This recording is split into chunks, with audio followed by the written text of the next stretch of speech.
नमस्ते सबैजना। म चाहिँ आज कुखुराको मासुको अचार बनाउँदै छु।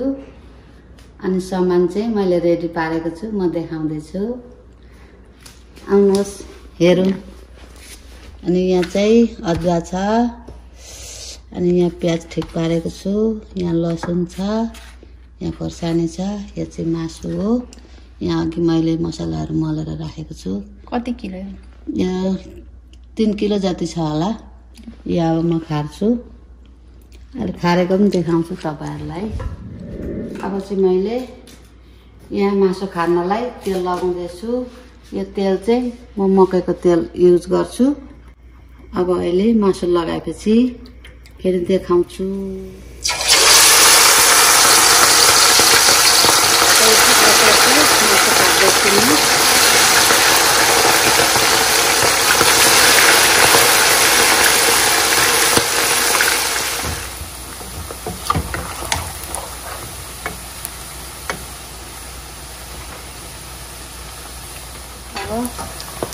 मासु रेडी भइसक्यो। अब म झिक्दैछु। यतिको भावी झिक्नुपर्छ, बेसी खारी हो भने चाम्रो हुन्छ।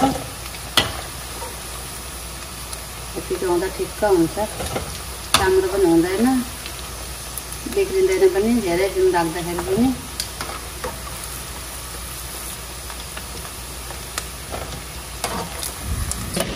अचारमा लगाउने म यहाँ लसुन खार्दैछु, लसुन खर्याउँछु, अनि यसलाई झिक्छु।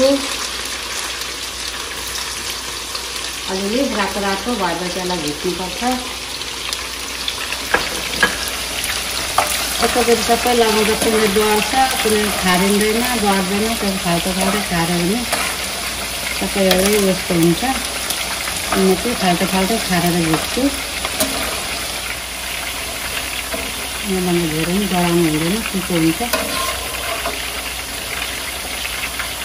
अब फेरि प्याज खार्दैछु म।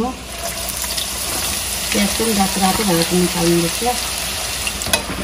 प्याज पनि यतिको भएपछि निकाल्दा हुन्छ।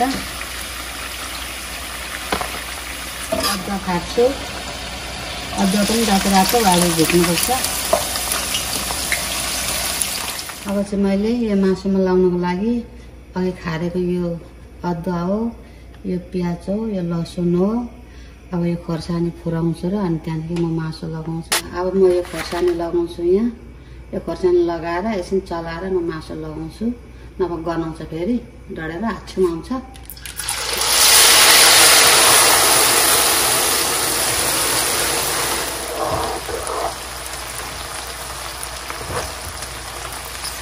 अब खोर्सानी खारियो, अब यहाँनिर डढाउँदैन, गनाउँछ, हट सबै। अब यो लगाउँछु भुटेको प्याज, यो भुटेको प्याज, यो लसुन। अब म मासु लगाउँछु।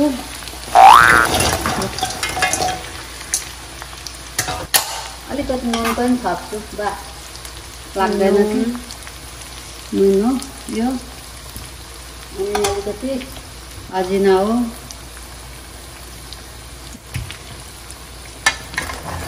चलाउँछु।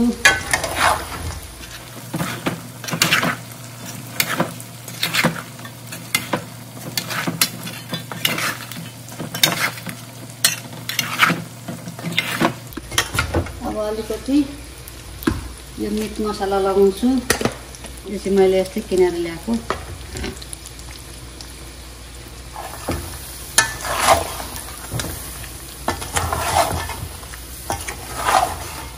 यो चाहिँ टिमुर हो। मजाले पनि कुट्नु पर्दैन, अलिअलि कुट्नुपर्छ, हुन्छ।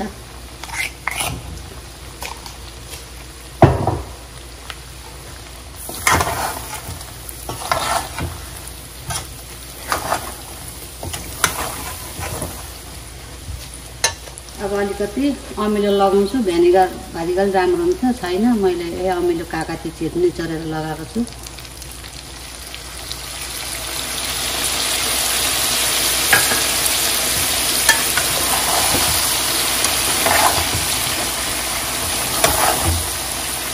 पनि पकाउनुपर्छ त्यो पानी सुकुन्जेली हामीले मतलब बनाउँछ पानी रह्यो भने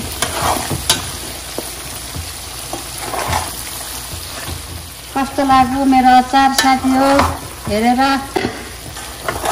कमेन्ट गरिदिनुहोस् लाइक गरिदिनुहोस् सब्सक्राइब गरिदिनुहोस् तपाईहरु पनि बनाएर खानुहोस् है ल यसरी नै मिठो हुन्छ हतारमा सजिलो हुन्छ खत्रोका झिको खायो